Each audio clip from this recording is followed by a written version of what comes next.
What's good, YouTube? Manaphy here, and today's video we're taking on the 4th of 8 expert solo battles that were released with Celestial Guardians, this time around being Alolan Raichu. As always, we'll be completing the challenge with both the specified type, which in this case is water, and all Pokemon 3 diamonds or less. But before we begin, if you enjoy all things Pokemon Pocket, I post everything from expert solo battles like this to weekly meta reports, as well as like Master Ball level deck breakdowns. So if any of that interests you, please consider subscribing so you don't miss a thing. With that said, let's begin by looking at the deck we will be facing. This deck is pretty simple in theory. They want to build up their Alolan Raichu in attack clearly, as the psychic ability is really strong, especially since it's like scales. And anything that we could actually put out against this most likely will get one shot by the Raichu. However, the AI in this battle is as linear as the strategy itself. By far one of the most predictable solo battles I've come across so far in Celestial Guardians, if not all solo battles. So having this in mind, or knowing where they slip up, is like a big part of how to facilitate beating it with a deck that's like at a disadvantage. There's like 3 categories I'd like to divide the deck as a whole into, which is their core strategy, cards that could actually steal the game from you, and cards that don't matter at all. The first one is clearly Pachirisu and Raichu, as their best lead is Pachirisu building up the Raichu in the back. The cards that can steal the game are actually Sabrina, if you aren't careful with how many Pokemon you're putting down on the board, because our strategy does consider come into play where we just sacrifice a lot of Pokemon until we're ready to knock out the Raichu. So if you put a little bit too much, like if you put a 4th Pokemon down, they will Sabrina and beat you. And then the last 2 is like the pair of X-Speed and Dawn. They'll be able to attack with their Pokemon when you like least expect it, or like at a rate where maybe you thought you were safe and then all of a sudden they're swinging with 3 energy out of nowhere. It doesn't come up as much, but it is a play that they've done as I was practicing, so might as well like put it into the video. And cards that don't matter, I would put Cyrus, Oricorio, and Red. Since we're playing all 3 diamonds or less, Oricorio gets hit by everything we're playing. Red does not boost their attack for any situation, and due to the way, or like the nature of our strategy, Cyrus never comes up. Sabrina does, which is why I put it in the other category, but the Cyrus is essentially useless to them. And then sort of like in a limbo spot, I would put the Capes, because although Cape does kind of mess with the ranges for our deck, we are playing cards to mitigate that, or like completely cancel it out as a whole. And I guess the most important things to note when building our deck to combat this is that the range of damage that you need to produce is 140 to 160, whether they have Cape or not. When it comes to how linear the AI is, or the things you could take advantage of, is 1, they'll promote Raichu the second that it has enough energy to attack, regardless if like what they have active could knock out the Pokemon that you have. So that's one thing you have to keep in mind. Like, you might think like, oh, how am I gonna get this Raichu in front of you? So because Raichu's gonna be able to knock out anything that you have in your deck, by the way. So you're thinking, oh, how do I get the Raichu in a position where I could then bring out my attacker and get it out? They'll do that job for you. All they need to do is charge up the Raichu in like to 3 energy, and they'll bring it out. Like, you don't have to worry about that part for some reason. And then the other odd thing they do is that they prioritize adding energy to Oricorio before the Raichu, which I still don't understand why. I guess part of it is like, oh, they expected people to use EXs against this deck, so they wanted to lead with Oricorio and stall as much as possible. But since we're doing the 3 diamonds or less thing, it kind of feels awkward that they do this. Regardless, let's jump to the deck that we'll be using to beat this, and that is Blastoise with Manaphy. This is a strategy we've used in expert solo battles before, but with the addition of Rare Candy, we can more efficiently find a way to get Blastoise in play, while Manaphy continues to just ramp, and Origin Form Palkia continues to be like that middleman as you go from Manaphy to Palkia to Blastoise. At least that's the ideal strategy. With Rare Candy, you end up having Blastoise ready more like, I guess, earlier than we usually have it, I guess is what I'm trying to say. Or I could see a world where you don't play Origin Form Palkia, but regardless, I stuck to like the code of like, I guess like the skeleton of like the generic water deck, because it is like the most efficient or most consistent way of playing it. Our deck at its core is pretty simple, but every card has its role. A fully charged Blastoise is, or in other words, a Blastoise with 5 energy is able to one-shot the Raichu, which is that's like the game plan, right? You just charge up Blastoise, bring it out, knock out Raichu. End of story. The game's over. Like, that's all you have to do. And they never set up 2. If they do set up 2, I don't know what kind of bonkers hands they had. In my personal experience, and I played probably more, I probably played a single solo battle more times than like a human should. But again, in all my trials against this deck, just trying to find what do they do, where they're missing anything. They never set up 2. But Manaphy's there to speed up the rate in which we get Blastoise to 5, as always. As well as it gets to tank, since Pachirisu only hits for 10, 30 with the weakness like boost of Manaphy's weakness. Manaphy actually gets to tank 1 hit from Pachirisu before it goes down. So not only does it ramp, it also tanks at least 1 hit, which is why we max out on our Raichu. The 2 Raichus is not even to heal Blastoise, because in no situation does any Pokemon but Raichu threaten the the Blastoise. And once Raichu is threatening Blastoise, trust me, that 40 HP is not going to help. Blastoise is gone if it has to face Raichu 1v1. So RARITY is essentially and primarily only there to make sure that Manaphy is on the board as long as possible, because until they build up Oricorio or the Raichu, your Manaphy is safe from being one shot from Pachirisu. So it's just basically healing it back up while your Blastoise gets fed like energy, right? Misty is another card that is not necessarily like a requirement similar to that of Palkia, but you have the occasional like just auto win where you have like the opener of going Squirtle, Rare Candy into Blastoise, and if you hit a bunch of heads with Misty, the game's over like turn 0. Or, granted, it wouldn't be turn 0, it'd be turn 1. It'll be as soon as you're able to evolve, but you get what I'm saying. Like rather really early where they haven't built up anything, you're able to close it out. That's why it's there. Realistically, you could swap it out for something else if you felt like the need to, but there's also not that many like things that you have to like add to this deck in order for it to be successful. Red and Guzma are serve essentially the same purpose, so you could play either double red or 2 Guzmas. They do essentially the same thing, and the idea is to allow Blastoise to one-shot a Alolan Raichu regardless of the situation. Like if once, like obviously a full Blastoise is able to one-shot a Raichu base, like at base level, but they do play 2 capes, so it's very likely that they have a cape on the Raichu, in which case Guzma getting rid of the cape makes it where Blastoise knocks it out, or just using red on the Blastoise is able to get that extra 20 damage to get like to basically those 2 cards cancel out capes. So you could either play, I play 1-on-1 just so that to up the chances of seeing it, but realistically, as long as you're playing 2 copies of a total of 2 copies of either like ratio, like let's say you don't have Guzma, just play 2 reds and it essentially does the same thing. And it goes without saying, but research, Pokeball, and communication are all for consistency.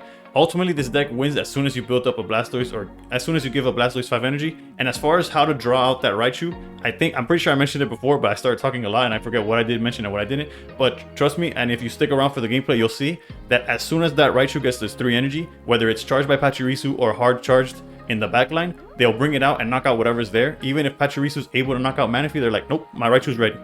So that's essentially how you draw it out. As soon as it's ready, they'll bring it out, knock out whatever you have in front of it, whether it's a Manaphy, whether it's a Palkia, whether it's a Squirtle that you're like just putting in front while you build up the Blastoise in the back. They'll bring out the Raichu for you, and all you have to do is bring out your fully charged Blastoise and get rid of it. And like I said, they don't build up 2 of them and nothing else threatens the Blastoise, so that's essentially the end of the game. So I hope if you were in need of a list for this challenge that this one works for you. As always, feel free to comment down below if you're missing any specific cards, and I'll try my best to either give suggestions or like an alternate strategy altogether. There's many different variations that I try when I do these challenges, so worst case, I could probably think of something that could help you, and I'll just write it down in the comments below. As well as if you did it with something else, put it in the comments below. So if somebody's like watching this video and they're like, oh, I don't have these cards, maybe they check the comments, they'll see your comment and be like, and then that way we're helping everybody all at once. Regardless, best of luck with the Alolan Raichu, and above all else, stay pro. Alright, going second, that if we start Manaphy is probably ideal, and we do not, but let's see. I'm about to say, because, okay, yeah, Pachirisu is probably worst case for us here. Otherwise, it would have been, if it's like Oricorio, like a whole 2 turns before they could attack, especially with them going first. However, now we'll see what we decide to do here. We don't care much for Cape. Yeah, it's gonna be rough.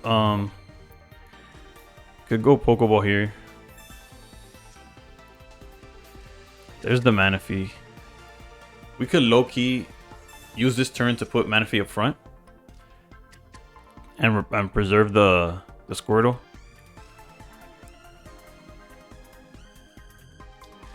But I think we're better off doing this. We have our RARITY anyways. We poke for 20, then next turn we bounce it back at Manaphy. And we knew this was coming, but there's not much we could have done. Well, I guess they did the switch for us, so now Squirtle's 1 turn ahead. That's actually perfect. And we're just gonna throw these RARITYs out, keeping the Manaphy on board as long as possible. We do need to see Rare Candy though. That's almost misplayed there. Let's go RARITY. We're Rare Candy. We're halfway through the deck. All we need to see is Rare Candy. We've yet to use research, so there's multiple ways we get there. And we also have the option of drawing a War Turtle. Build these up. And we have the perfect line in the sense of like once they finally get rid of Manaphy, we could back it up with Palkia and then eventually Squirtle. Also from my own testing or whatever, We got unlucky with the start that they had. Oh, there's the rare candy. So I'm pretty sure we're good to go from here. But what I meant by we're unlucky with the start we had is that... Hold on, let's do this properly. RARITY is probably still the correct call here.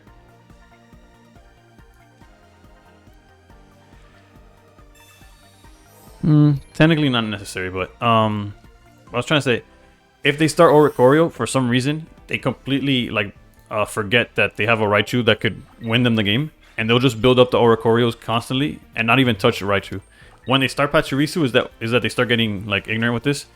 Also, was not expecting them to go directly into this Raichu, and if they don't have Cape, we just knock it out. Okay.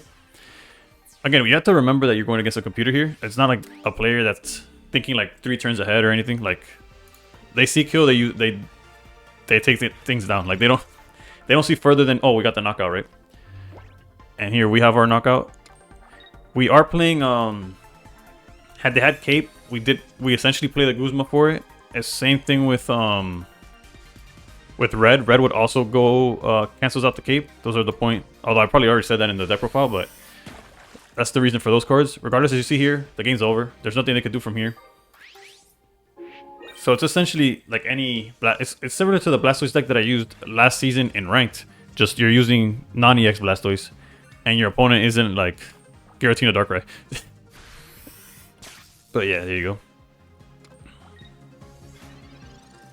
Again, cards that they have that don't matter to us is Oricorio, Red. Like all those are cards that don't do anything. We could like draw some cards and stuff, but yeah. And you can see we had another Blastoise building up in the back, and always Palkia to like close it out. But as always, we do multiple examples, so that's actually like their best board, starting with Pachirisu. And as you can see, as soon as they get the knockout ability with Alolan Raichu, they forget what they're supposed to do. Like had they just held out with Alolan Raichu in the back, the game goes it's a little harder to win, but they're not thinking like that. So regardless, let's go to a second example. All right, going second. So if we see the Manaphy, we're in there. We do see Manaphy. I guess now we gotta see Swirtle, right? All right, Pachirisu. So once again, they got their good start, but it's okay. Nothing we can't handle, as clearly as you saw from the last example.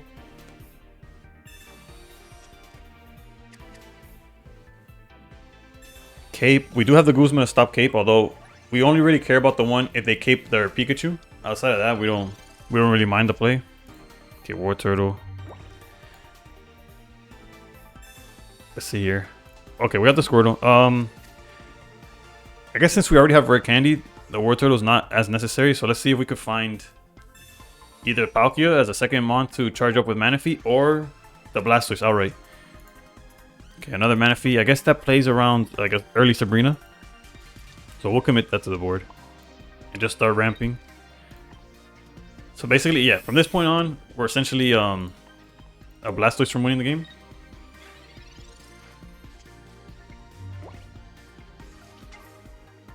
Although they do already have their Raichu.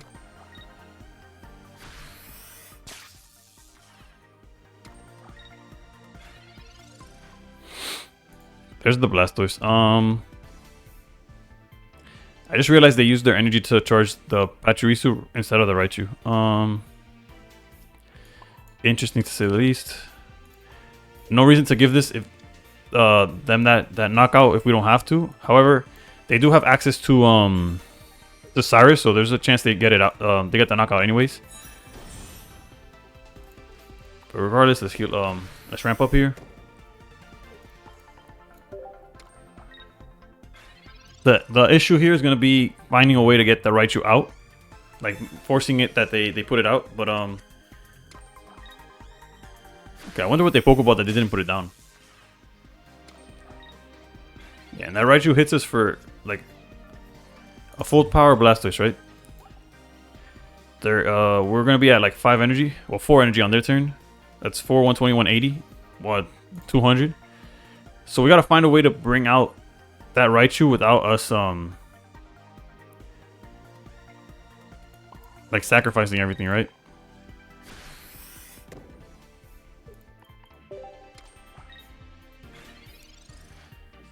I doubt they'll bring it out now because the Pachirisu is okay. Not sure what that's about. Like since Pachirisu could get the knockout, they have no reason to bring out. Okay, I'm gonna make a mental note for y'all because it does matter.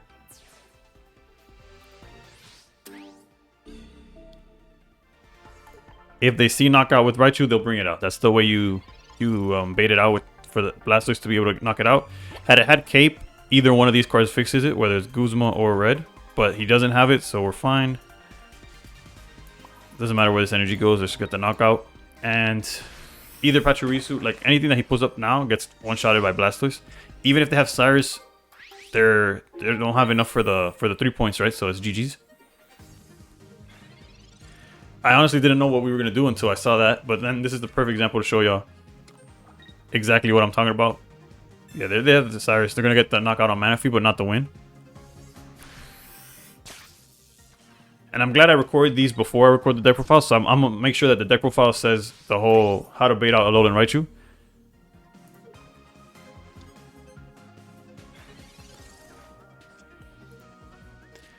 And just like that, we close it out. And once again, a pretty simple victory. This one looked a little uglier because had they played it like like a human being behind that deck, we would have lost easily. But it's not. It's a computer, so we gotta take advantage of where we can, and we did.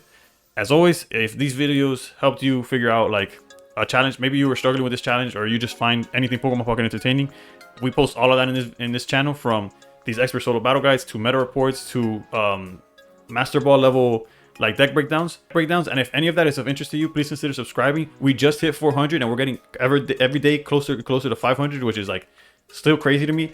Like, I don't know, but I don't know what else to say. Regardless, thanks for watching. I appreciate all of y'all, and stay pro.